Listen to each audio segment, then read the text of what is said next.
Hey, Jameson Spencer here. I wanted to shoot a short video to give you a little trick that I've kind of developed to help avoid jaw position changes or posterior open bite developing in your sleep apnea patients, your oral appliance therapy patients. Now, something that I've been teaching for the past year or two is when we're doing a morning reprogrammer, as I call them, morning reprogrammers. Some people call them bite aligners or morning realigners or whatever. There's a whole bunch of different names for these things, but I call it the morning reprogrammer to differentiate that with deprogrammer. I believe that these appliances we put between people's teeth are deprogrammers. What's the program? Their occlusion's the program, and we put these things between the teeth and it messes up that program, so we need to get them back to their program in the morning. Well, one of the things that we need to check is, does that patient actually have posterior contact in the first place? So one of the things I'm doing now is I'm checking as we make our little morning reprogrammer using a thermoplastic material. I check with Shimstock to make sure that the person is actually having posterior occlusion to begin with.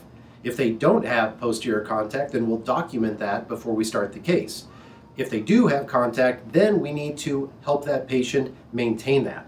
Now, making the morning reprogrammer is a good start for that, but I think it's also important to have the patient check their bite in a couple different ways. So one way is I have the patient floss their teeth and make sure that they notice how it feels to pass the floss between their teeth.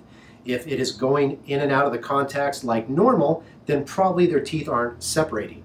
The other thing I like the patients to check is before they go to bed, they go tap, tap, tap their teeth together. It should feel the same as it did before. However, we all know that most of our patients have no clue what their bite should feel like, what it has felt like, what it's going to feel like.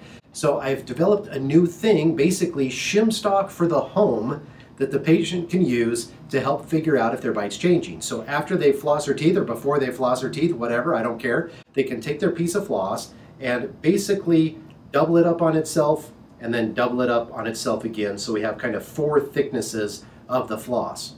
They are then going to bite down on it between their posterior teeth and see if they can hold the floss between their teeth. Again, what we would call holding Shimstock as dentists, but they can put that between their teeth, bite down, and they can still hold it. Now, why not just one thickness? One thickness is pretty thin and it can easily be pulled out. So I'd like to build a little bulk there of the floss, put it between the teeth, and if they can still hold that, the odds that their bite has changed dramatically are very, very slim. The patient that calls you up and says, hey, I'm able to pull that floss between my teeth now and I couldn't before. Well, you're going to catch them when it's just a fraction of a millimeter that it's changed, rather than the more typical case of the patient coming in, not even noticing there's been a change, and they have an open bite of a millimeter, maybe 2, maybe even more.